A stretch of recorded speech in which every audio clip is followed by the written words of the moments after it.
السلام علیکم ناظرین، خصوصی پروگرام مباحثہ میں آپ سبھی کا خیر مقدم ہے۔ میں ہوں آپ کا میزبان سید باقر۔ آج کے اس پروگرام میں ہم پارلیمنٹ کی رودات پر بھی نظر ڈالیں گے، تلنگانہ کی بھی بات کریں گے، ملک میں جس طرح کا ماحول بنا ہوا ہے، اور اس پر ہم بات کریں گے۔ فرقہ واریت کے واقعات پھر ایک مرتبہ سامنے آ رہے ہیں، 5 ریاستوں میں انتخابات ہونے جا رہے ہیں، اور انتخابی شیڈول جس طرح سے جاری کیا گیا اس پر بھی بات کریں گے، اور اس کے ساتھ ساتھ ایران اور اسرائیل کے درمیان جو جنگ جاری ہے اس کے جو اثرات ہو رہے ہیں اس پر بھی ہماری نظر ہوگی۔ میرے ساتھ اس وقت اسٹوڈیو میں موجود ہیں سینئر صحافی، سیاسی تجزیہ کار ایم اے ماجد صاحب۔ میں ماجد صاحب کا اسٹوڈیو میں استقبال کرتا ہوں۔ ماجد صاحب السلام علیکم۔ وعلیکم السلام۔ ماجد صاحب، سب سے پہلے میں چاہوں گا کہ ہم یعنی دیش سے آغاز کریں اور دیش کی پارلیمنٹ کی بات کریں کہ کس طرح کے مدعے ہیں، اور کیا کچھ بات اپوزیشن کی جانب سے اٹھانے کی کوشش کی جا رہی ہے، لیکن ہم سرکار کو کچھ اور ہی موڈ میں دیکھ رہے ہیں، اور اس کے ساتھ ساتھ جو واقعات پیش آ رہے ہیں اس پر بھی میں بات کروں گا، لیکن سب سے پہلے پارلیمنٹ کی رودات کے حوالے سے۔ یہ دیکھیے، پارلیمنٹ کا بجٹ اجلاس بہت اہمیت کا حامل ہوتا ہے، چاہے وہ اسمبلیوں کا اجلاس بھی کیوں ہو۔ جو بجٹ اجلاس ہوتا ہے تو کافی اہمیت کا حامل ہوتا ہے، اور اس میں جو چونکہ ہر شعبے کے لیے بجٹ کی تقسیم، بجٹ کا الاٹمنٹ اور ویلفیئر اسکیم، ترقیاتی اسکیمیں چیز ہوتی ہیں، لیکن دیکھیے جس طریقے سے جیسے حالات پیدا ہوئے، خاص کر اسرائیل اور امریکہ کے جو ایران پر حملے کے بعد ہندوستان کو جو کٹھن مشکلات ہو رہی ہیں، اس سے نمٹنے میں حکومت پوری طریقے سے ناکام ثابت ہوئی۔ اب یہ کہا جا رہا ہے جیسے اپوزیشن نے جو کچھ، چاہے وہ گیس کا مسئلہ ہو یا پھر جس طریقے سے ایران کے ساتھ ہمارے جو ماندانہ رویہ میں جو کہہ رہا ہوں وہ ہو، اس پر بات کہیں تو اینٹی نیشنل کہہ کر اپوزیشن کو جو ہے دبایا جا رہا ہے۔ اور دوسرا دیکھیے، راجیہ سبھا کے جو انتخابات ہوئے، اب جن جن ریاستوں میں ہوئے، کس طریقے سے خرید و فروخت کے ذریعے، یعنی جیسا بہار میں 5 کی بجائے 4 نشست آتی تھی، ایک نشست بھی انہوں نے اڑا لی، اڑیسہ میں بھی ایسے ہی ہوا۔ تو یہ خرید و فروخت جس طریقے سے ہمارے سماج کا اندر ایک حصہ سیاسی جو ہے کرپشن جو حصہ بن گیا ہے، تو یہ کرپشن، دوسرا بے روزگاری کا مدعا وہ نہیں آیا، ترقیاتی منصوبے یہ نہیں آئے، اور جس قسم کے لا اینڈ آرڈر سچویشن ہے، اور ایک جو صورتحال ہے الیکشن کمیشن۔ اب دیکھیے 5 ریاستوں میں الیکشن کا اعلان ہوا ہے، اب الیکشن میں اب دیکھیے کیا ترجیحات ہوں گی، اور جس طریقے سے خاص کر اتراکھنڈ، آسام اور اتر پردیش میں جس طریقے سے مسلمانوں کو، اب آپ دیکھیے عید کے قریب جمعۃ الوداع 2 دن پہلے جس طریقے سے جمعۃ الوداع کا جو معاملہ ہوا، اب یہ پھر آج جو ہے جس قسم سے جو ہے عید کے بارے میں جو کچھ تحریرات وغیرہ کی باتیں ہو رہی، ابھی حالانکہ الہ آباد ہائی کورٹ نے پھٹکار بھی لگائی ابھی آج ہی کا جو معاملہ آج سامنے آیا، ان تمام باتوں پر کوئی یعنی جو بحث ہونی چاہیے، جو دلیلیں ہونی چاہیے وہ نہیں ہے، بلکہ نان ایشو بنتے جا رہے ہیں۔ اور خاص کر پکوان گیس کا جو مسئلہ ہے، پکوان گیس کا مسئلہ یقیناً جنگ سے جڑا ہوا مسئلہ ہے، اور آپ دیکھیے جو آبنائے ہرمز میں اب یہ شان بغاری جا رہی ہے، خاص کر ہمارا جو میڈیا ہے، جو پالتو میڈیا، کیا کہنا چاہیے کہ دیکھو 2 جہاز تو آ گئے، ہماری کتنی کامیاب حکمت عملی ہوئی۔ یقیناً بھائی ہم ستائش کریں گے، آپ کی حکمت عملی کامیاب رہی، تو پھر کیا دیگر جو کنسائنمنٹ ہے وہ کنسائنمنٹ ہندوستان کو صحیح طریقے سے واپس آئے گا؟ کئی ایک مسائل ہیں جس میں ہم بالکل طریقے سے ناکام ثابت ہوئے۔ بس یہ ہو رہا ہے کہ پارلیمنٹ کے اندر دھنگا مشتی فلاں، خیر یہ ایک بات الگ ہے کہ جس طریقے سے اسپیکر کے خلاف جو کچھ نو کانفیڈنس تھا، وہ خیر آپ نمبر گیم کی وجہ سے آپ کا جو کانفیڈنس ناکام ثابت ہو گیا، وہ تحریک ہوئی۔ اب گیانیش کمار کے بارے میں بات ہو رہی ہے۔ اب آپ دیکھیے، جب کسی انسان کے، جب کسی بھی عہدیدار کے بارے میں یا کسی وزیر کے بارے میں کوئی ایک پٹیشن پینڈنگ ہوتی ہے تو اس کو عہدے پہ رہنا نہیں ہوتا، یہ ایک عام طور پر طریقہ کار ہوتا ہے کہ بھائی تم آپ عہدے سے ہٹ جائیے تھوڑی دیر کے لیے، جب آپ پھر سے ووٹ ملیں گے۔ اب دیکھیے گیانیش کمار کے خلاف تحریک پیش ہو رہی ہے پارلیمنٹ کے اندر، تو اب یہ صاحب سیٹ پہ بیٹھے ہوئے ہیں، بلکہ ان کی زبانی 5 ریاستوں کی اسمبلی کے الیکشن ہو جاتے ہیں، تو یہ کھلی طور پر یعنی دستور کی خلاف ورزی ہو رہی ہے، تو کوئی پوچھنے والا نہیں ہے۔ تو میں سمجھتا ہوں کہ آگے چل کے ہماری حکمت عملی کیا ہوگی، کیا نہیں ہوگی، اور ایران کے ساتھ تعلقات ہمارے کیسے ہوں گے، لیکن موجودہ جس قسم کی جو جنگ سے اثرات سے، یعنی یقیناً جنگ کے اثرات ہندوستان کے گھر گھر تک پہنچ چکے ہیں۔ اب اس سے ہندوستانیوں کو بچانا ان کی حکمت عملی کا امتحان ثابت ہوگا. لیکن میں سمجھتا ہوں کہ جس طریقے سے کووڈ کا معاملہ ہو یا اس طریقے سے جو بھی بین الاقوامی اثرات کے جو معاملات ہوئے ہیں یہ پوری طریقے سے ناکام ثابت ہوئے. اب جو ہے مزید ان سے کوئی توقع نہیں رہ سکتے، بلکہ اپوزیشن کو جتنا رکنا ہے. آپ دیکھیے کل مہاراشٹرا میں اینٹی کنورشن بل آ گیا.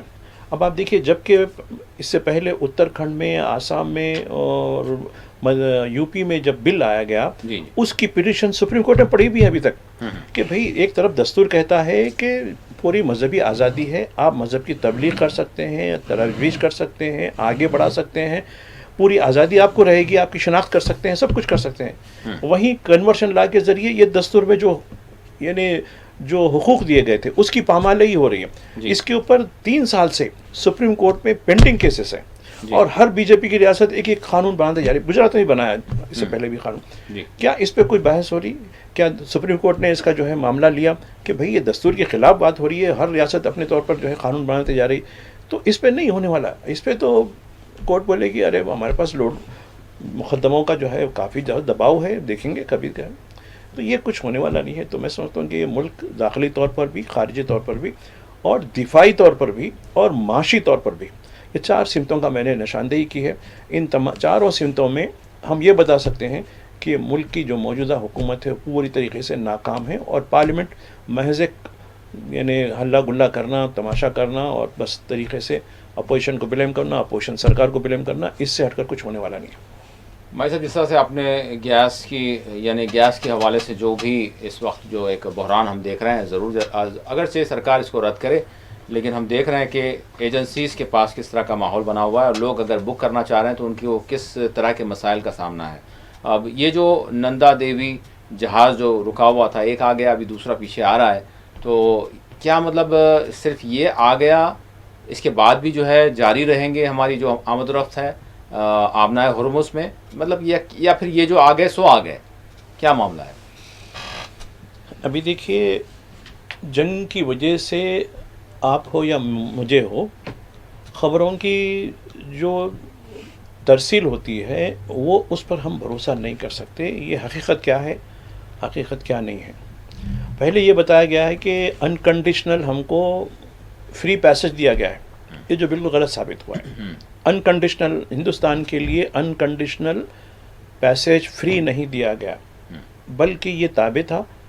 چونکہ کوچی کے پورٹ پر، کیرلا میں کوچی کا بہت بڑا پورٹ ہے، وہاں ان کا پہلے سے ہی جہاز لنگر انداز تھا اور اس میں لوگ تھے. ان کو بچایا گیا، مطلب رہا گیا. چونکہ دیکھیے حالانکہ یہ مہمان تھے، ابھی کوئی بھی ایک جو ہے پورٹ سے لنگر انداز ہو کے آتا تو یہاں ان کی گودی پر ان کو رہنے کی ایک بین الاقوامی قوانین ہے. تو اب اس کے یہ بتایا جا رہا ہے کہ ایرانی اسٹیبلشمنٹ میں اس کے بدلے میں ان کو، چونکہ یہاں انہوں نے ہماری مہمان نوازی کی. حالانکہ ایک اور ٹویٹ بھی ہے دیکھیے جس میں لارزانی نے بالکل واضح طور پر ان لوگوں کا افسوس کیا جو 85 ملا یا اس سے زیادہ تعداد تھا، کچھ لاپتہ بھی ہے، ان کے بارے میں نہیں معلوم. لاشیں تو 85 نکلی تھیں سری لنکن نیوی کی طرف سے. تو ان کا ذکر کیا، ان کے بارے میں ذکر کیا. لیکن خیر ہندوستان کا نام تو اس میں نہیں ہے، لیکن بٹوین دا لائنز ہندوستان کا نام ہے، یعنی بین السطور کے اندر کہ ایک مہمان جس طریقے سے ہمارے جا رہے تھے، ایک ملک کے مہمان تھے، وہ مہمان جس طریقے سے راستے میں لقمہ اجل ہو گئے.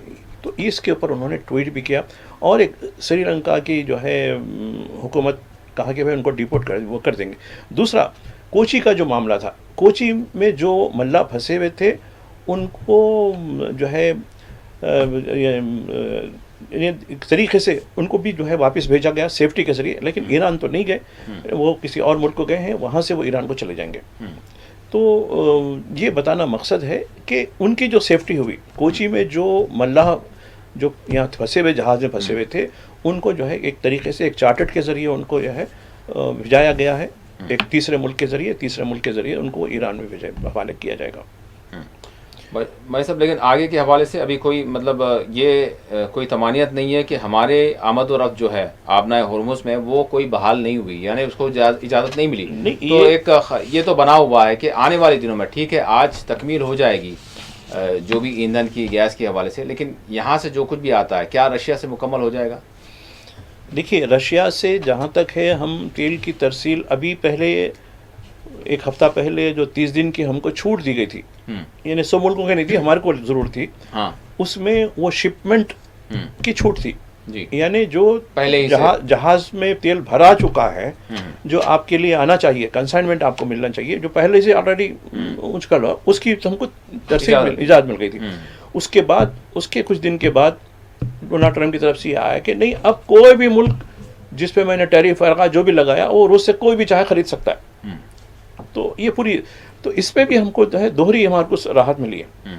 یعنی ہماری غلامی کا جو توق ہے، ایک تو پہلے ہم اجازت مل گئی، اب دوسرے ان بلینکٹ یعنی دیگر ملکوں کے ساتھ بھی ہم کو وہ راحت مل گئی کہ اب ہم نیو شپمنٹ کر سکتے ہیں. یعنی پہلے سے جو شپمنٹ ہو چکا تھا اس کی ترسیل تو ہو گئی، اب دوسری بھی جو ہے آرڈر ہم لے سکتے ہیں. تو یہ تو یعنی کروڈ آئل، یعنی جس سے ہم ڈیزل بناتے ہیں، پیٹرول بناتے ہیں، اور ٹربائن، دوسرا اربائن، جو بھی مختلف بائی پروڈکٹس ہیں وہ بناتے رہتے ہیں، ٹھیک ہے، اچھی بات ہے. لیکن رہی بات گیس کی، اب دیکھیے گیس کی جو ترسیل ہے وہ زیادہ تر ہمارے پاس جو آتی ہے ابنائے ہرمز سے ہی آتی ہے. تو ابنائے ہرمز سے جو عرب ممالک سے، عرب ممالک نہیں، وہ اسی راہداری سے آتی ہے، چاہے وہ یو اے کی طرف سے ہو یا قطر کی طرف سے ہو، وہ اس کو جانا ہی پڑتا ہے. جیسا کہ آپ کو یاد ہے مصر میں نہر سوئس، تو خیر اس کی ملکیت ہے وہ، لیکن آبنائے ہرمز جو ہے وہ کسی کی ملکیت نہیں ہے، بلکہ وہ ایک انٹرنیشنل پیسیج ہے، انٹرنیشنل پیسیج ہے، وہ کوئی بھی جا سکتا ہے. البتہ ان کے بھی حقوق، ایران کا کچھ سمندر ہے، یو اے کا کچھ سمندر ہے، اس میں ہر ایک کا سمندر اپنا اپنا ہے، لیکن اس کے باوجود وہ درمیانی جو راستہ ہے وہ انٹرنیشنل ہے. تو اب ایران نے کہا کہ میں وہ سب راستہ میں بند کر دوں گا، کر دیا ہے، نہیں اس نے جو بھی کہا. تو اب ان کو جس کہا کہ صرف چین اور روس کی جو ہے شپمنٹ پاس ہوں گے، دوسرے نہیں ہوں گے. ایک اور بھی چیز، دوسرے ملکوں کا شپمنٹ اس صورت میں ہوگا جو چینی کرنسی میں انہوں نے خریدا، جو کنڈیشن لگایا گیا، ٹھیک ہے بھائی آپ ڈالر سے خریدیں، آپ کو منع ہے، آپ نہیں آ سکتے، نہیں تو آپ تباہ ہو جائیں گے سمندر کے اندر. تو اب کیا ہندوستان یوان میں جو ہے خریدے گا؟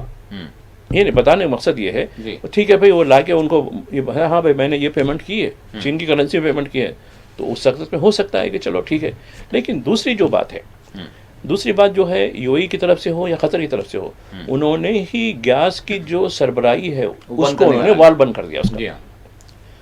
یعنی تو اب وہاں سے نہیں نکلے گی تو آئے گی کہاں سے؟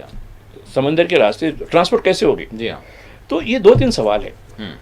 ایک اور چیز، ہم کل بھی ایسے پہلے بات ہو رہی تھی ہماری، تو ہم ہمارے آقا سے پوچھنا بھائی یہ تو مسئلہ آپ نے تو حل کر دیا، کروڈ آئل تو مل رہا ہے ہم کو، چلیے بہت اچھی بات ہے، کوئی مشکل نہیں ہے، پیٹرول پمپ پہ کوئی خطر بھی نہیں ہے، لیکن گیس کا بڑا مسئلہ ہے نا بھائی.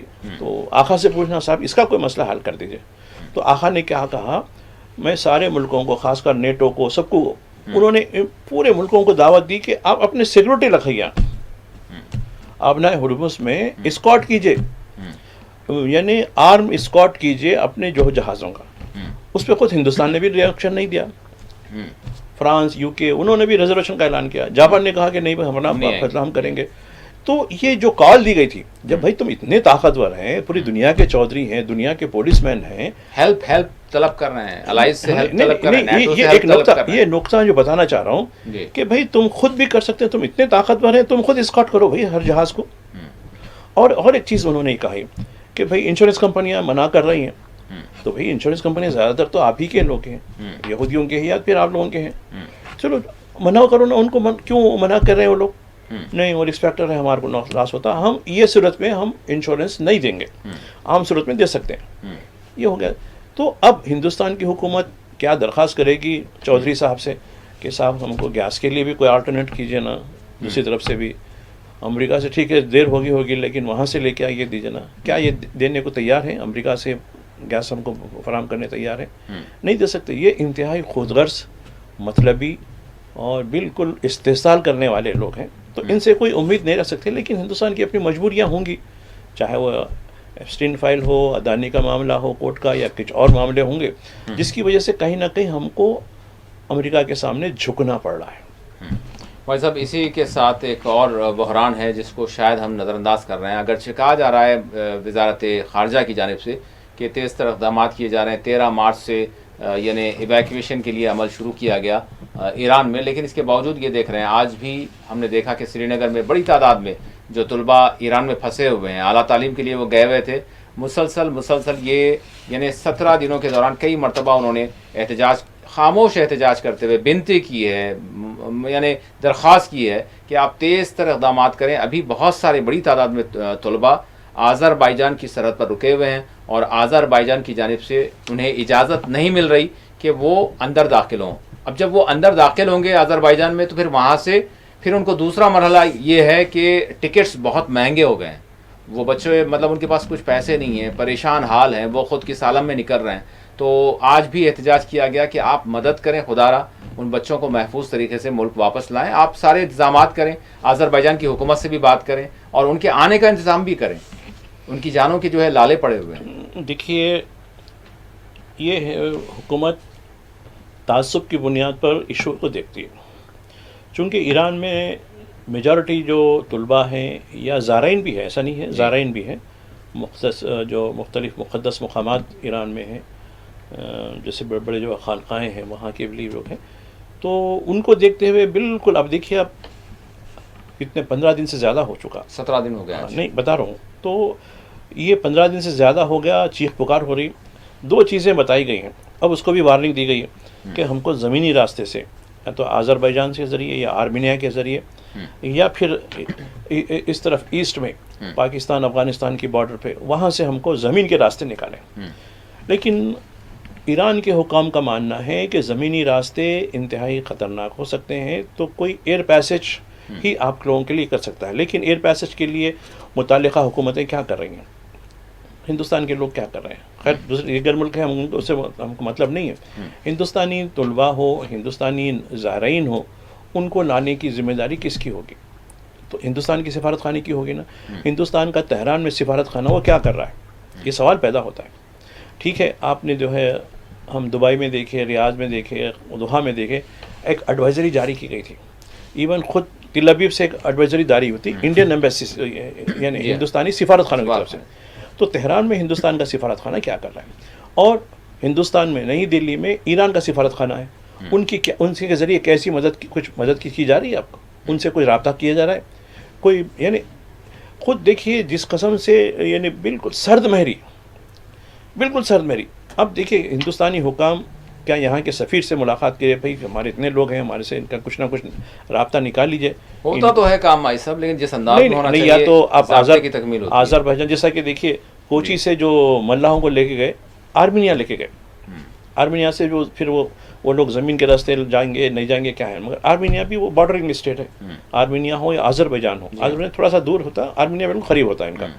تو خیر جو بھی ہو، تو ان کے لیے وہاں تو ان کو ایئر لفٹ کیا گیا وہاں تک، آرمینیا تک۔ خیر آرمینیا سے یہ لوگ کیسے ہوں گے، وہ ان کا معاملہ، ایران کا معاملہ ہے۔ تو لیکن کیا ہماری جو سفارت خانے ہیں، وہ سفارت گھر کس کے لیے ہے، کس مقصد کے لیے؟ اس کے لیے اتنا زیادہ بجٹ ہوتا ہے سفارت گھروں کا، ان کی کیا ذمہ داریاں ہوتی ہیں؟ تو میں سوچتا ہوں کہ چونکہ یہ خاص طبقہ رہتا ہے یہاں، ارے بھائی ہمیں کیا کرنا ہے، چھوڑو یار۔ اگر وہی دوسرے طبقے ہوتے تو چونکہ یہ ہر چیز اس نظر سے دیکھتے ہیں، تعصب کی نظر سے دیکھا جاتا ہے، تو جبکہ یہ ہمارے شہری ہیں، ان شہروں کی حفاظت کرنا ہمارا فرض ہوتا ہے۔ لیکن سرکار کی کچھ اور ہی منشا رہتی ہے کہ نہیں بھائی دیکھیں گے پبلک کون سی ہے، کون سے لوگ ہوں گے، کون سے طبقے کے لوگ ہوں گے، ٹھیک ہے ان کے بارے میں کیسا کرنا ہے۔ زبانی وعدے ضرور کرتے ہیں لیکن عمل بھی بہت سرد میری رہتی ہے۔ بہرحال بڑے افسوس کی بات ہے مائی صاحب، اتر پردیش کا رخ اگر کریں، ماہ رمضان کے دن چل رہے ہیں، کوئی بھی کہیں بھی مطلب کیا اب کھانے پینے سے بھی جو ہے کیا کھائیں کیا نہیں کھائیں، مطلب یہ تو چل ہی رہا تھا، لیکن اس کے علاوہ اب مزید یہ بات ہو رہی ہے کہ اگر آپ کسی ندی سے یا دریا سے، چاہے وہ گنگا ہی کیوں نہ ہو، اگر اس میں کشتی سے گزرتے ہیں تو اب یہاں پر بھی آپ کو سوچنا ہوگا کہ آپ کیا کھائیں کیا پئیں کیا پہنیں کیا نہ پہنیں۔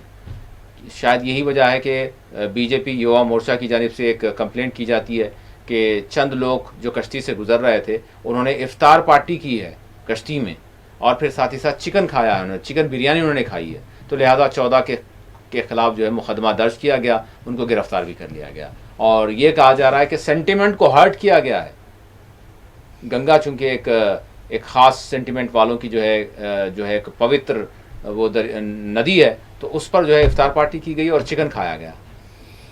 یہ ایک ہی واقعہ نہیں ہے، ایک اور واقعہ پونے کے قریب ایک گاؤں سے بھی آیا ہے، جی جہاں ایک چھوٹا سا کنٹا یا تالاب جو رہتا ہے نا، اس کے کنارے لوگ جو ہے افطار کے لیے 8-10 لوگ اپنے اپنا لے کے بیٹھے. وہاں گروپ آیا، بولا یہ زمین کس کی ہے، یہاں آپ کی ملکیت ہے، آپ کے باپ کی ملکیت ہے، یہاں کیسے کھا رہے ہیں، یہاں افطار کیسا کرتے ہیں، ٹوپیاں نکالو، مار پیٹ کی گئی. تو اب یہ ہندوستان میں بتا رہا ہوں نا کہ غزہ جیسی سچویشن کے لیے یہاں کے عوام کو تیار رہنے کی ضرورت ہے. یہ کھلے عام نہیں، یہ تو خوف میں مبتلا کیا جا رہا ہے، بہت زیادہ بات ہو جا رہی ہے، اور اتنی بات نہیں ہے. ہاں آپ کو ہراساں کرتے رہیں گے، آپ کو ذلیل کرتے رہیں گے، آپ کو رسوا کرتے رہیں گے، تو خیر کیونکہ آپ عدالت کو جاتے ہیں، پھر کیس کرتے ہیں وغیرہ وغیرہ. آپ بھی بڑے تو یہ تو اب یہاں جی. بھی اب دیکھیے، اب گنگا میں جو جانور، پانی میں جانور ہے، ویج ہے نان ویج ہے، آپ یہ بتائیے پہلے. تو پورے جتنے بھی مچھلیاں ہیں یا پانی کے دیگر مویشیان ہیں، ہوں، گوشت خور مویشیان ہیں پانی کے اندر، پانی میں صرف مچھلی نہیں رہتی، جی پانی میں زمین سے زیادہ والے جانور رہتے ہیں پانی کے اندر، ہوں. اور گوشت خور جانور رہتے ہیں. تو پوری چیزوں کو صفائی کر دیجیے نا. پہ گنگا کی پوترتا خراب ہو رہی ہے، اس کی تقدس خراب ہو رہا ہے، تو مچھلیوں کو نکال کے پھینک دیجیے. سنیں، مچھلی بھی گوشت کی ٹکڑی ہے، وہ گوشت کہاں ہوتا ہے، لہٰذا اس کو نہیں رہنا چاہیے، بالکل وہ صاف کرنا چاہیے. جب اتنا پوتر ہے، لوگ اتنے پوتر ہیں، تو پھر گائے کو ماتا کہتے ہیں. پھر گاؤ ماتا کے جو ہے ماننے والے، سب سے زیادہ جو گوشت بیف کا جو ہے ایکسپورٹ ہوتا ہے، پورے ملک کا جو ایکسپورٹ ہے اس کا 40% یو پی سے جاتا ہے. تو یہ اس کو کیا بتائیں گے آپ؟ نہیں یہ تو ارے بھائی، جس دیش میں گنگا بہتی ہے اس دیش سے ہی سب سے زیادہ ایکسپورٹ بیف ہوتی ہے، تو اس کے بارے میں کیا کہیں گے؟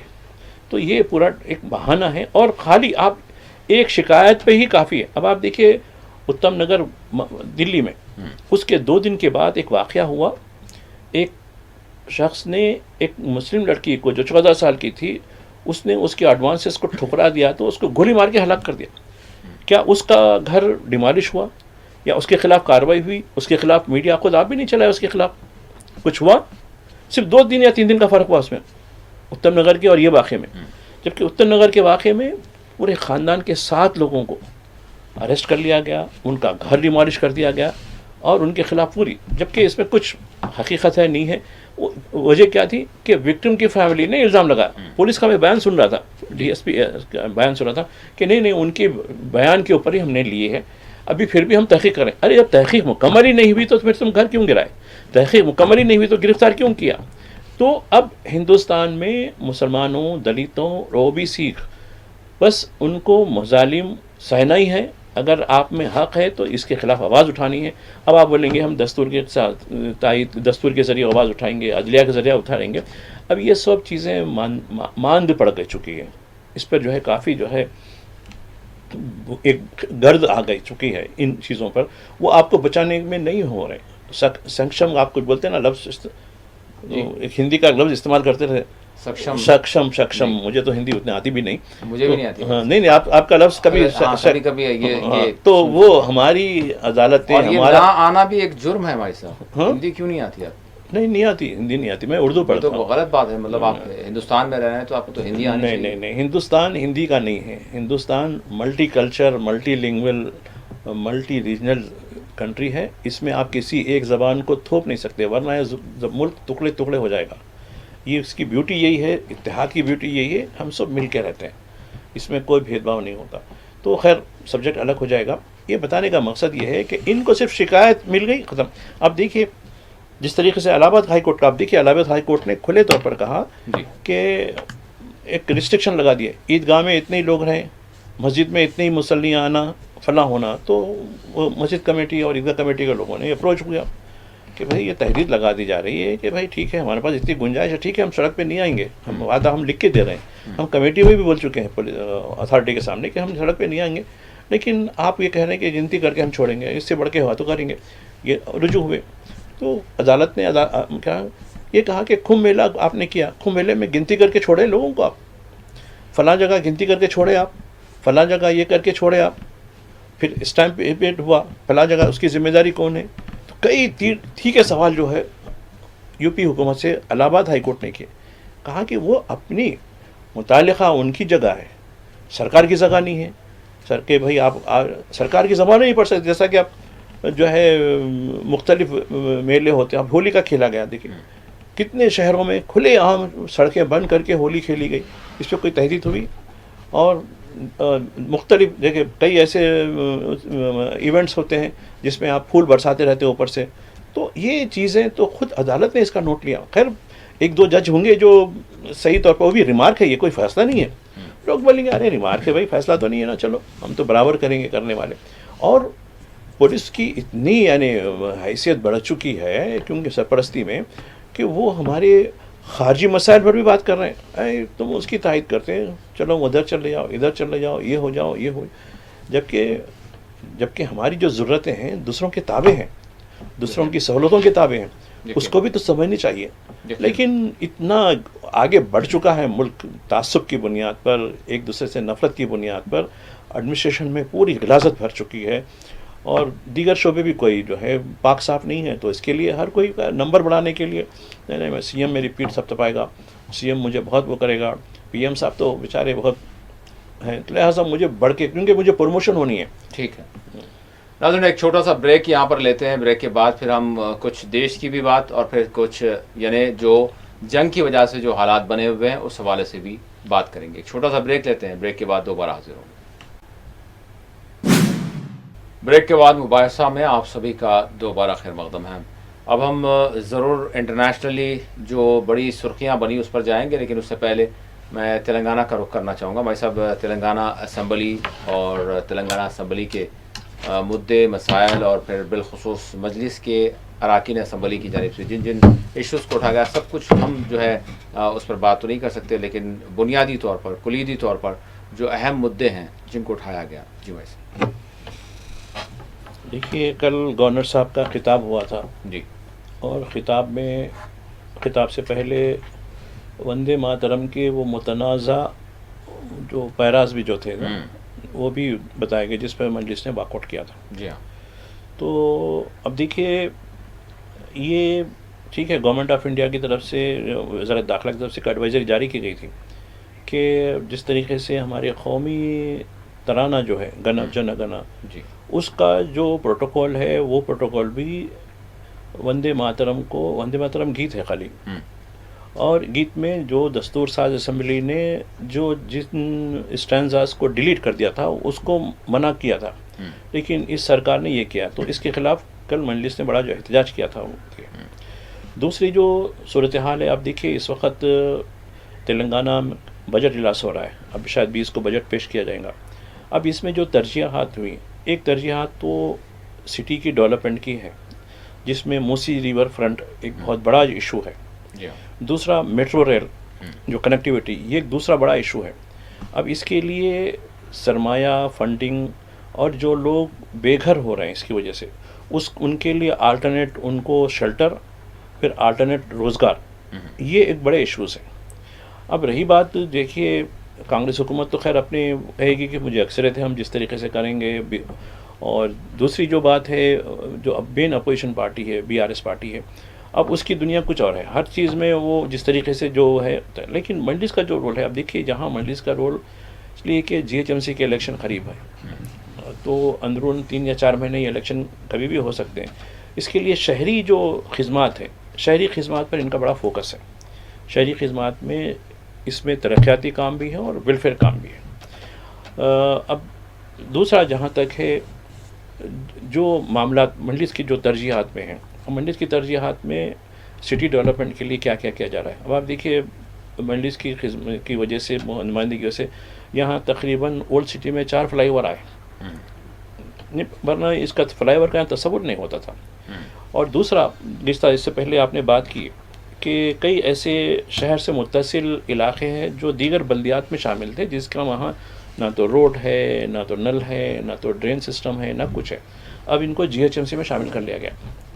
اب اس کا ایک بینیفٹ ہونا تو چاہیے. جب GHMC میں ہو گیا تو یہ GHMC مالی لحاظ سے ٹھیک ہے, جب چھوٹی بلدیات سے بڑھ کر ان کے پاس کافی بڑے وسائل ہیں, اور گورنمنٹ کی طرف سے بھی اس کو کافی جو ہے فنڈنگ ہوتی ہے.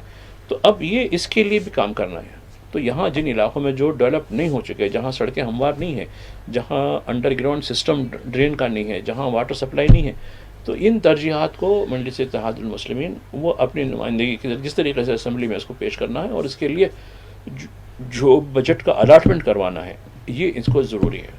تو میں سمجھتا ہوں کہ ان ترجیحات کی بنیاد پر ہی یہ لوگ اپنی نمائندگی کر رہے ہیں. جی بھائی صاحب، اب جہاں تک اب ہم جنگی صورتحال کی طرف تو ادھر جائیں گے، لیکن اس سے پہلے اگر ہم دیکھیں تو افغانستان اور پاکستان کے درمیان جو چل رہا ہے، کس طرح سے اس کو دیکھ رہے ہیں کہ پاکستان کی جانب سے حملہ ہوتا ہے اور افغانستان میں ایک اسپتال جو ریہیبلیشن سینٹر بتایا جا رہا ہے، تو بہرحال اس پر حملہ ہوا جس میں بڑی تعداد میں لوگوں کی جانیں گئیں، عام لوگوں کی. تو بھارت نے بھی اس کا بڑا جو ہے کنڈم کیا ہے، بڑی سختی سے اس کی مذمت کی ہے. جی بھائی صاحب. اب دیکھیے ہندوستان کی جو خارجہ پالیسی ہے وہ جانبدارانہ ہو چکی ہے، اس میں کوئی دو رائے نہیں ہے.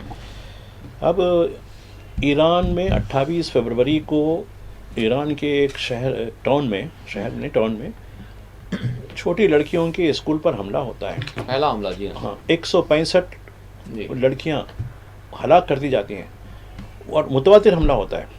ایک حملہ ہوتا ہے، پھر 40 منٹ کے بعد پھر ایک حملہ ہوتا ہے. جی کیا اس کی انہوں نے مذمت کی؟ وہ معصوم تھے نا. ایران کی نیوکلیئر سائٹ پر اگر حملہ ہوتا، ایران کی تنصیبات پر حملہ ہوتا تو اب الگ بات تھی، ٹھیک ہے وہ سیاسی معاملہ ہے. تو یہ جانبداری کیوں؟ وہ بچیاں معصوم نہیں ہیں. تو یہ پوری طریقے سے، چونکہ یہ افغانستان کو ٹھیک ہے نا، پھر جب افغانستان سے لڑائی ہو رہی تھی آپ یہاں گھس جائیے نا، کون منع کر آپ کو، شروع ہو جائیے، آپ بھی نیوکلیئر پاور ہیں، کیا ڈرنے کی کیا بات ہے.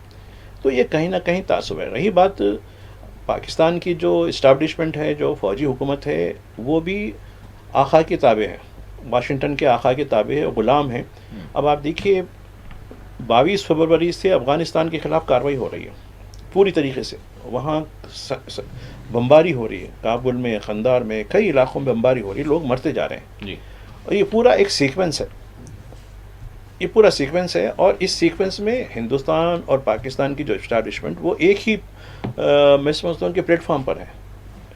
ایک ہی آقا کے تابع ہیں یہ لوگ. آقا فلاں کہتے ہیں کہ بھائی تم ایسا کر دو، کر دیتے. اور آپ دیکھیے ماہ رمضان میں، ٹھیک ہے پاکستان اسٹیبلشمنٹ بول رہی کہ ہم یہ نہیں کیا، ہم نے وہ نہیں کیا، یہ بہانے غلط بات ہے. لیکن بات تو صورت ہو ہے کہ افغانستان پر بمباری کی جا رہی ہے. تو یہ بالکل یعنی ایک ایسی صورتحال ہے جس میں ہندوستان کا جو موقف کھل کر سامنے آ گیا ہے کہ یہ ظالم اور قاتلوں کے ساتھ کھڑی ہوئی سرکار ہے.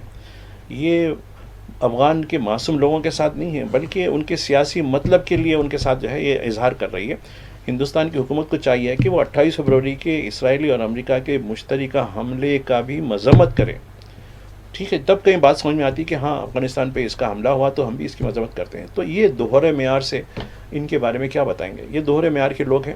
تو اس سے ہمارے صاحب کشمیر کے یعنی نیشنل کانفرنس کے رکن پارلیمنٹ آغار اللہ مہدی، جنہوں نے پارلیمنٹ کو، لوک سبھا کو مخاطب کرتے ہوئے، اگرچہ وہ بجٹ کے حوالے سے تھا لیکن اس میں انہوں نے تعزیت پیش کی آیت اللہ علی خامنئی کی شہادت اور جو بچیاں شہید ہوئیں اس حوالے سے ایرانیوں کے ساتھ اظہار تعزیت اور ہمدردی کا اظہار کرتے ہوئے جیسے بھی انہوں نے کلمات کا آغاز کیا تو فوری طور پر جو بھاجپا کے جو دیگر اراکین تھے انہوں نے مداخلت کرتے ہوئے نعرے بازی کی اور نعرے بازی کرتے ہوئے ان سے کہا کہ آپ ایران چلے جاؤ. تو پھر بہرحال انہوں نے جواب دیا کہ بھائی ایران میں کیوں جاؤں، میں کیا تعزیت پیش نہیں کر سکتا ہوں. اور دوسری چیز انہوں نے کہا کہ آپ کو تکلیف کیوں ہو رہی ہے جب میں اسرائیل کا کنڈم کر رہا ہوں، امریکہ کو کنڈم کر رہا ہوں جنہوں نے معصوموں کو، بے قصوروں کو مارا. اور تو بہرحال مائی صاحب یہاں پر یہ بات ہوئی ہے کہ اگر کوئی ایک اچھے انداز میں اگر کوئی مذمت کرتا بھی تو اس کو روکا جا رہا ہے. تو پھر یہ بتائیے 4 مارچ کو وکرم مستری کو آپ جو ہے بھیج کر تعزیت کا رجسٹر پہ دستخط کیوں کروائے؟ آپ کا دوہرا معیار تو سامنے کھل کر آ گیا. تو یہ دوہرے معیار کے لوگ ہیں. یہ کوئی تردید کر دیجیے نا، ہم ٹھیک ہے ایران کے حملے کی ہم تائید، یہ پہلے سے تائید کرتے ہیں. اور اسرائیل کا دورہ 2 دن پہلے جو ہوا وہ پوری طریقے سے انڈرسٹینڈنگ میں ہوا. ایسا نہیں ہے جب ساری دنیا ایسولیٹ کر کے رہی تھی نتن یاہو کو اور اسرائیل کی جو ہے سفاک سرکار کو جو قتل عام میں ملوث ہے، یہ جا کر وہ ایک قسم کا جو تھا اس کو توڑے انہوں نے. ارے کوئی نہیں مل رہا اس کے ساتھ، انہوں کو جنگی مجرم قرار دیا گیا. تو لہٰذا ٹھیک ہے کئی ممالک اپنی فوج بھیج رہے ہیں قتل عام کے لیے، اپنے اسلحہ بھیج رہے ہیں، لیکن اپنے جو حکومت کے سربراہان ہیں وغیرہ وہ ملنے سے انکار کر رہے ہیں. چونکہ اس پہ انٹرنیشنل کورٹ آف جسٹس اور انٹرنیشنل کرمنل کورٹ ان دونوں کی طرف سے یہ مجرم قرار پایا ہے اور اس کی گرفتاری کے لیے وارنٹ بھی جاری ہوا ہے. یہ دونوں یونائٹڈ نیشن کے تحت چلانے والی عدالتوں نے، جس میں دنیا کے مختلف جورسٹ کام کرتے ہیں، ایسا نہیں ہے فیصلہ دینے والے کوئی ایک ملک کا نہیں ہے. اور بھی ساؤتھ افریقہ کی وہاں پر یہ جو کیس لوا، ویسے مجرم کو گلے لگاتے ہیں، پھر اس کو یہ کہتے ہیں کہ 140 کروڑ ہندوستانی آپ کے ساتھ ہیں، کہہ کے پوری جو ہے تحفے میں لے آ کے اس کو دیتے ہیں. تو یہ پہلے ہی یہ جانبداری ہے، اس سے کوئی فرق ہی نہیں پڑتا. اب آپ دیکھیے تو یہ پارلیمنٹ پہ ٹھیک ہے خاموش ہو جانا چاہیے تھا، وہ انڈیویجول کر لینا بیچارہ، ٹھیک ہے. سرکاری قرارداد تو نہیں تھی نا، نہیں تھی. ٹھیک ہے. وہ قرارداد کو ڈیفیٹ بھی پارلیمنٹی طریقے سے ڈیفیٹ کرا دے سکتے تھے، ٹھیک ہے بھائی. جیسا کہ وہ بھی اسپیکر صاحب نے کہہ دیا کہ یہ ریکارڈ میں نہیں رہے گا آپ جو بھی بول رہے ہیں، کیونکہ یہ بجٹ کے حوالے سے، لہٰذا آپ کا جو بھی بول رہے ہیں آپ ریکارڈ میں نہیں رہے گا. انہوں نے بول دیا، اس کے باوجود. ہاں تو بھائی اسپیکر صاحب کون سے ریکارڈ کے آدمی ہیں؟ ان کے خلاف ہی جو ہے کیوں نو کانفیڈنس موشن یہ دوسرے اسپیکر صاحب تھے. نہیں، جو بھی ہو، اسپیکر کی کرسی سے مطلب ہے، شخصیت سے مطلب نہیں ہے. جی کیا کس قسم سے ہو رہی ہے؟ تو بتانے کا مقصد یہ ہے کہ کس کے اشارے پہ کرسی صدارت میں کون سی چیز کیا ہوتی ہے. اب آپ دیکھیے، مان لیجئے اسپیکر بیٹھے نہیں، اب آپ دیکھیے جگدمبا پال بیٹھے ہوئے تھے اس وقت جب ان کے خلاف ہو رہی تھی، تو وہ کس کی طرف سے تھے؟ کیوں بیرسٹر اویسی نے ان پر اعتراض کیوں کیا کہ بھئی آپ کیسے بیٹھ سکتے آپ یہاں؟ یا تو آپ کوئی ڈپٹی اسپیکر ہونا، پھر یا تو پھر وہی اسپیکر کی ہدایت پہ کام کر رہے ہیں آپ. اسپیکر خیر پیچھے کمرے میں ہے، سیٹ پہ نہیں آئے، لیکن کام تو وہی ہو رہا ہے، ریموٹ کنٹرول کے ذریعے کام کرا رہے ہیں. تو پینل اسپیکر ہو یا کوئی اور اسپیکر ہو، کیونکہ پینل اسپیکر کا کوئی کانسٹیٹیوشنلی وغیرہ کوئی سہولت کے لیے رکھا جاتا ہے. دستوری طور پر جو ہوتا ہے اسپیکر اور ڈپٹی اسپیکر، اسپیکر نہیں تو ڈپٹی اسپیکر. تو یہ پورے طریقے سے جو گیم جو ہو رہا ہے یہ پورا کھلے واضح ہے، اور یہ پیام دیا چکا ہے. روح اللہ کا جو تھا، یہ پوری دنیا کو یہ پیام دیا جا چکا ہے کہ رولنگ جو پارٹی BJP ہے وہ ایران کے خلاف ہے. اب ٹھیک ہے، اس کے بعد تیل کی ترسیل دو تو لا لیے ہیں، خوشی میں لا کے ڈبے بجا رہے ہیں کہ دیکھو وشوا گرو نے کر لیا ہے. اب ٹھیک ہے، اب آگے چلیے، کیا کر سکتے ہیں دیکھیے. جی بھائی صاحب، اب اسی تناظر میں اگر ہم اب ایران اور اسرائیل جنگ کی طرف بڑھتے ہیں تو سب سے پہلے جو بات آ رہی ہے کہ بہرحال میں اس حوالے سے بھی پہلے، کیونکہ یہ اس کو یہ کہا جا رہا ہے کہ یہ فیک ہے اور غلط ہے، مگر اس کے باوجود جو جواب یا پھر جو ثبوت ملنا چاہیے وہ نہیں مل رہا. نیتن یاہو کے حوالے سے جو کچھ چل رہا ہے بھائی صاحب، دوسری جو ہے ایک ویڈیو بھی سامنے آئی ہے، کیا آپ کو لگ رہا ہے؟ دیکھیے، پہلے تو یہ ہے کہ جنگ کی جو رپورٹنگ ہوتی ہے وہ کبھی ایکوریٹ نہیں ہوتی. چونکہ اب آپ دیکھیے غزہ میں قتل عام ہوا، جنگ نہیں ہوئی، قتل عام ہوا. تقریباً 200 کے قریب صحافی برادری سے تعلق رکھنے والے لوگ مار دیے گئے، شہید کر دیے گئے. جو بھی ہوا بہت بڑا واقعہ ہوا ہے، تقریباً 21 مہینے تک جو چلتا رہا، 21 سے 20 مہینے تک جو بھی رہا. تو اب اس میں انہوں نے رسک لے کر اپنی رپورٹنگ کی تھی جانچ کاری کرنے کے لیے. چونکہ ہر ملک جو فریق ہوتا ہے وہ اپنے نقصان کو کم کر کے بتاتا ہے اور مخالف کے نقصان کو زیادہ کر کے بتاتا ہے. تو یہ تو بات بالکل ہے. اب رہی بات ایران کے بارے میں، اب ایران میں دیکھیے فاکس نیوز کے، AFP کے رائٹر کے، CNN کے، الجزیرہ کے، آپ کو ان کے چینل دیکھیے، وہ گراؤنڈ پہ جہاں تباہی ہو رہی وہاں سے وہ لوگ برابر لائیو ٹیلی کاسٹ کر کے بتا رہے ہیں. ٹھیک ہے، اس طریقے کی جو اسرائیل میں کام کرنے والے میڈیا کے لوگ، کہیں آپ اس سے کمپیریزن بتا سکتے ہیں؟ آزادانہ نہیں کر پا رہے ہیں، نہیں کر پاتے. بلکہ وہ چھوڑیے، امریکہ کے صدر نے ایک فتویٰ جاری کر دیا، یعنی فرمان جاری کر دیا ہے. اس فرمان میں انہوں نے نیوز خبر رساں اداروں کو، خبر رساں ایجنسیوں کو، ٹیلی ویژن چینلوں کو یہ دھمکی دی ہے کہ اگر وہ امریکی مفاد کے مخالف اگر خبریں دیتے ہیں تو ان کی جو لائسنس جاری کی گئی ہے اس کو کٹ کر دیں گے، نکال دیں گے. آیا نا 2 دن پہلے خود آیا. تو اس کا مطلب یہ ہے کہ صحافت آزاد نہیں ہے. یا تو وہ جو بولیں گے وہی لکھنا ہے، یا تو پھر ان کی تائید میں مبالغہ، جیسا ہمارے پاس گودی میڈیا. حالانکہ سرکار ایک لیول تک جاتی ہے، لیکن یہ اس سے بڑھ کر رائل دان دا کنگ بول کے ہے نا ایک محاورہ، تو ویسی جو ہے رائل دان دا کنگ جو ہے یعنی کنگ سے زیادہ وفاداری، یعنی تو یہ چیز تو ہوتی. تو خود امریکہ میں، جہاں امریکہ کو راز خطرہ تو نہیں ہے، لیکن جس قسم کے امریکی ذرائع ابلاغ، امریکی جو ہے وہ جو رپورٹنگ کر رہے ہیں، تو اس سے ان کو اتنی جو ہے چرکے لگ رہے ہیں، اتنی چیزیں ہو رہی ہیں. تو انہوں نے کھلے طور پر کھلے وار دیا کہ بھئی ہمارے مفاد کے تحت کام کریں. ہمارے مفاد کے تحت کام کرنے کا مطلب کیا ہے؟ ہماری سرکاری طرف سے جو خبریں جاتی ہیں اسی کو ہائی لائٹ کرنا ہے، اور ہمارے خلاف جو کچھ آپ دیکھتے ہیں اس کو منہ موڑ لینا، آنکھیں بند کر لینا، یہ مطلب ہے. ورنہ آپ کا جو اجازت نامہ سرکار کے پاس ہے وہ ہم اجازت نامہ منسوخ کر دیں گے. بس اب یہ تو میڈیا کی بات آپ نے کر دی، میڈیا کو جس طرح سے سنسرشپ کا سامنا ہے، لیکن سرکاری سطح پر تو سرکاری سطح پر ہی نیتن یاہو میدان میں آتے تھے اور نظر آتے تھے، انہی کی اجازت سے نیتن یاہو کا جو ہے پریس کانفرنس ہوتی تھی یا پھر کوئی بیان آتا تھا. اب غائب ہیں، سرکار ہی کی جانب سے غائب ہیں، تو یہ کیا لگ رہا ہے آپ کو کہ نہ کابینہ میں شریک ہے، نہ کسی پریس کانفرنس میں ہیں، نہ کوئی اہم بیان دے رہے ہیں، اور پھر کہہ رہے ہیں کہ زندہ ہیں اور سلامت ہیں کہہ رہے ہیں، اور جو سفیر ہیں مختلف ممالک میں وہ بھی صفائی پیش کر رہے ہیں، لیکن جس انداز میں نیتن یاہو آنا چاہیے میدان میں وہ نہیں آ رہے ہیں، میڈیا سے ہٹ کر اعلیٰ تر بات جی سرکاری سطح پر. اب دیکھیے، ابھی آپ نے کابینہ کا ذکر کیا، جی. وہ کابینہ کی رودات ہوتی تھی، کوئی ایک اور وزیر جو ہے بریفنگ دیا. عام طور پر کابینہ کی جو بھی بریفنگ ہوتی تھی خود پرائم منسٹر دیتے ہیں ابھی تک جتنا بھی ہوا. جی. تو اس میں ایک بڑا فیصلہ لیا گیا تھا، 368 ملین کی جو ہے ڈیفنس پرچیز، یعنی ابھی فی الوقت ہم کو اتنی ضرورت ہے، ہم یہ اس کو اجازت دیں گے بول کے کابینہ نے فیصلہ کیا کہ ہم کو ابھی اس سامان کی ضرورت ہے اتنے، حالانکہ پہلے سے ہی سامان ہے اور امریکہ کے علاوہ کئی ملکوں کا سامان بھی ان کے پاس ہے. جی. تو تبھی یہ بات سمجھ میں آئی تھی کہ یہ آدمی کہیں نہ کہیں مسنگ ہے. مسنگ کا مطلب یہ ہے کہ شاید انجور ہو سکتے ہیں، زیر علاج ہوں گے، پبلک کے سامنے نہیں آ رہے.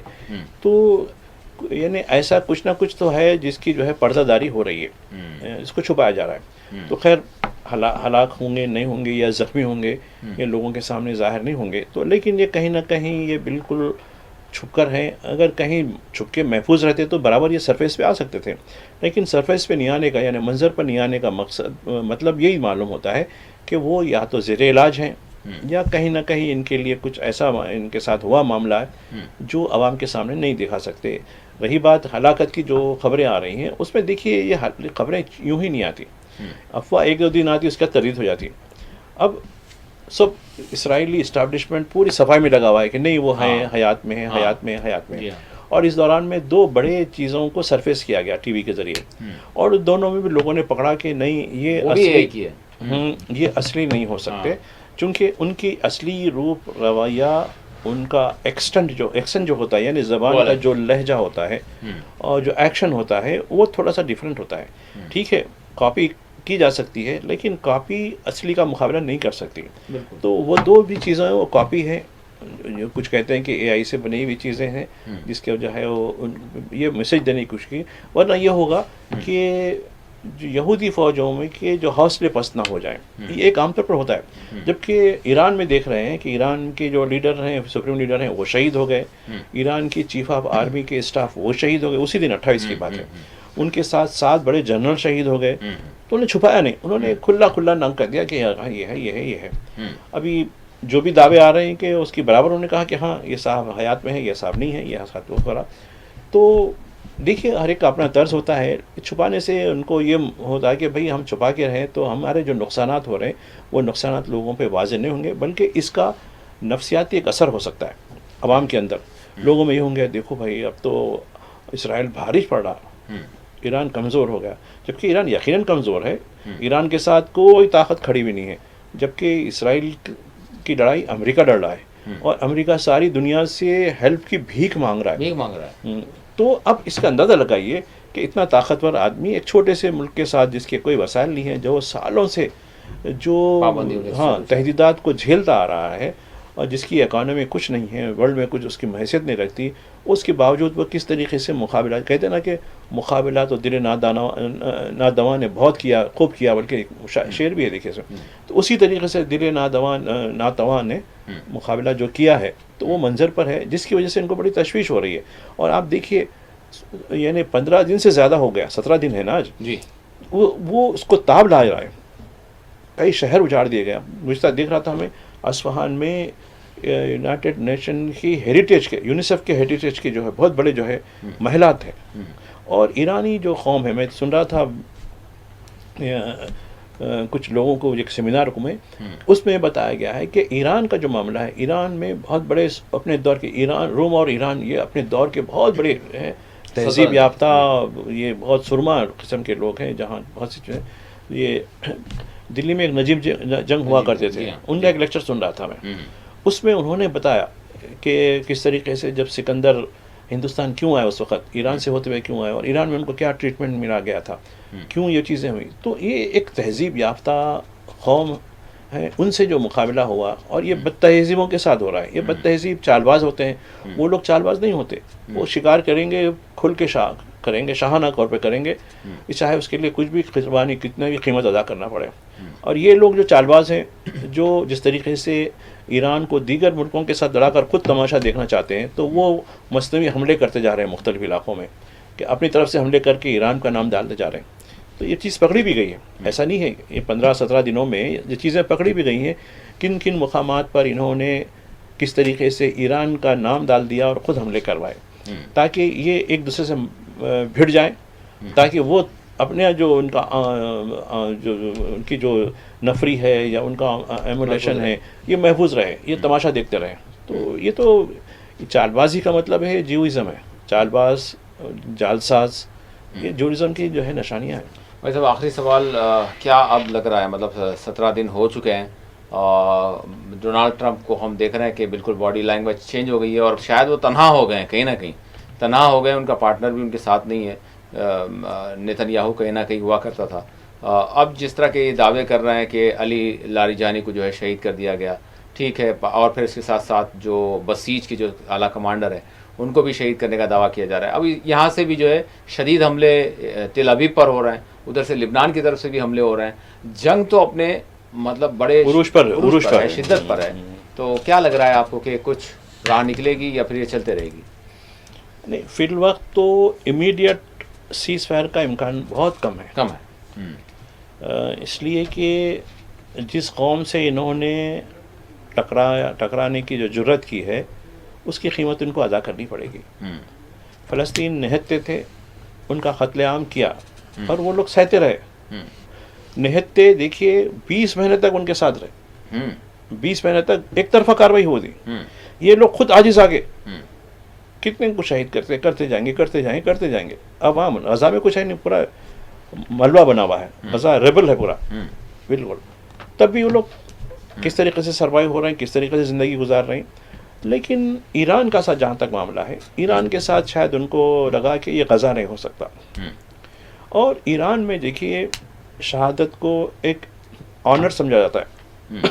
جی، جس قوم میں یعنی جی جان سے سر اٹھا کے سینہ تان کے جان دینا فخر مانا جاتا ہے، اس سے آپ مقابلہ کرنا مشکل ہے. ٹھیک ہے، ہتھیاروں سے مقابلہ کرنا آسان بات ہے. ہتھیاروں سے آپ کے پاس ٹیکنالوجی ہے، آپ کے پاس اچھے میزائل ہیں، آپ کے پاس مختلف ملکوں کی نفری ہتھیار سب ہیں، مقابلہ ضرور کر سکتے ہیں. لیکن ان ہتھیاروں کے پیچھے، ان سب سسٹم کے پیچھے ایک انسان تو ہوتا ہے. تو آپ کی جگہ تو نہیں ٹھیک ہے. تو اس انسان کیفیت دیکھیے، ایک طرف یہودی فوج، ایک طرف یہودی عوام، ایک طرف ایرانی فوج اور ایک طرف ایرانی عوام. ایرانی عوام سڑکوں پر ہے، جی بالکل، شہادت کا جذبہ لے کر ہے. اور دوسری طرف یہودی عوام جی اپنا ملک چھوڑ کے بھاگنے کی طرف ہے. دو بھی چیزیں سامنے آ رہی ہیں آپ کو. بالکل، جب ایئرپورٹ کو بند کر دیا جاتا تو زمین کے راستے جارڈن اور سیریا کے راستے بھاگنے کی تیاری کر رہے ہیں. دیکھو اب یہ ویڈیو ہمارے پاس آ رہے ہیں، قافلے کے قافلے، جبکہ ان کو روکا جا رہا. آپ مت رہیے، آپ کی سلامتی کہ ہم ہیں، آپ کو ہر چیز کی سہولتیں دے رہے ہیں، آپ سب کر رہے ہیں. لوگ بھاگ رہے ہیں. بنگر میں رہتے رہتے عاجز آ چکے ہیں. نہیں بھائی نہیں، ہم کو اب کھلے رہنے کی آزادی ہے، ہم کو پھرنے کی آزادی ہے، یہ آزادی ہماری ختم ہو گئی، ہم نہیں رہ سکتے یہاں، چلیے ہمارے کو سہولتیں ہیں، ہم چلے جائیں گے کہیں. تو یہ جو میں سمجھتا ہوں کہ تو یہ بہت مہنگا پڑے گا، چونکہ جنگ میں جو لوگ پیچھے رہتے ہیں ان سے بھی تو معاملہ پڑتا ہے. ان کی نفسیات، ان کا عزم، ان کا حوصلہ، ان کی بردباری، اور ان کا جو نفسیاتی جو ان کا اثر ہوتا ہے، یہ بھی میٹر کرتا ہے. لڑائی میں ایسا نہیں ہوتا، لڑائی ٹھیک ہے، ہتھیاروں سے آپ ہتھیار لے کے کسی کو بھی مار سکتے ہیں، لیکن ہتھیاروں جو استعمال کرتا ہے اس کی بھی اپنی ایک نفسیات ہوتی ہے، اس کی بھی اپنی ایک عزت نفس ہوتی ہے، اس کی بھی اپنا ایک عزم اور حوصلہ ہوتا ہے. تو میں سمجھتا ہوں کہ یہ امریکہ نے اس کو انڈر اسٹیمیٹ کیا کہ ارے کیا ہے بھائی، ایک دن کا کام ہے. یہی ہوا نا اس نے، بالکل ہم تو جنگ جیت لیا بھائی، پہلے ہی مرحلے میں، پہلے ہی گھنٹے میں جیت لیا ہم. ٹھیک ہے، جیتو بھی، پھر آپ پریشانی کیوں بات کی؟ آپ ہیلپ کی اپیل کرتے جا رہے ہیں، ہیلپ کی کوئی اپیل نہیں ہو رہی. تو میں سمجھتا ہوں کہ یہ جنگ اور طویل چلے گی، اور ایک ہی راستہ مجھے جہاں تک معلوم ہوتا ہے وہ ہے یہ چین کے دروازے سے دستک دیں گے. چین کے دروازے، چین اپنے باتیں رکھے گا، چین جو ہے اپنا فائدہ دیکھے گا. ساری دنیا میں بنا ٹیرف کے اپنے مال کی جو ہے نکاسی کی راہ نہیں وہ ہونے پر ہی بولا ٹھیک ہے میں جب کہیں کہوں گا ایران کو، بلکہ بولیں گا جب تک نہیں کرے گا وہ. کیونکہ آپ اس سے پہلے بھی ہم یہ بات کر چکے ہیں کہ MBS امیر قطر نے باقاعدہ طور پر ڈونلڈ ٹرمپ سے یہ بات کہی تھی، تو ڈونلڈ ٹرمپ نے انہیں پہ کہا کہ آپ اس کے سلسلے میں آپ آگے بڑھیں، اور یہ لوگ آگے بھی بڑھیں. تو چین نے کہا کہ بھائی جس کو درد ہے دوا کا انہیں ہم سے رجوع ہو، تم کون ہوتے؟ تم کو تو تمہاری چیز اثاثے پہ نہیں ہو رہی، تمہارے ملک میں جو ان کے اثاثے ان پہ حملے ہو رہے ہیں، تو لہٰذا جس کو درد ہو رہا وہی ہم سے رجوع ہو. تو اب یہ یہاں بھی ایک پریسٹیج کی بات آ گئی. ویسے ڈونلڈ ٹرمپ انتہائی گھٹیا آدمی ہے، بالکل پاؤں میں گرنے کم نہیں ہے. بالکل زی کے پاؤں میں نہیں بھائی ٹھیک ہے تم میرے باپ ہو، چلو میری عزت رکھ لو تم، چلو ٹھیک ہے میں جو ہے تم کو کنسیشن دے دیتا ہوں، میرے کو رکا دو. چونکہ میرے کو مشکل ہوں گی. ایک تو یہ کہ میں جنگ میں سب سے بڑھ کر نقصان میرا ہی ہو رہا ہے، میں اس کے ٹریپ میں آ گیا نتن یاہو کہ میں پھنس گیا آ کے. دوسرا داخلی طور پر امریکی عوام، اب امریکی عوام کے ٹیکسن کی چیز بالکل اس میں امریکہ بول رہے ہیں کہ ہمارے لیے کیا کر رہے ہیں آپ. بالکل. تو یہ ایک بہت پیچیدہ ہے. میں سمجھتا ہوں کہ جنگ ضرور جاری رہے گی. جنگ کا اتنا آسانی اتنے جلد اختتام ہونا شاید ممکن نہیں. بہت بہت شکریہ مائی صاحب، آپ نے وقت دیا. ناظرین اسی کے ساتھ خصوصی پروگرام مباحثہ اپنے اختتام کو پہنچتا ہے. اللہ حافظ.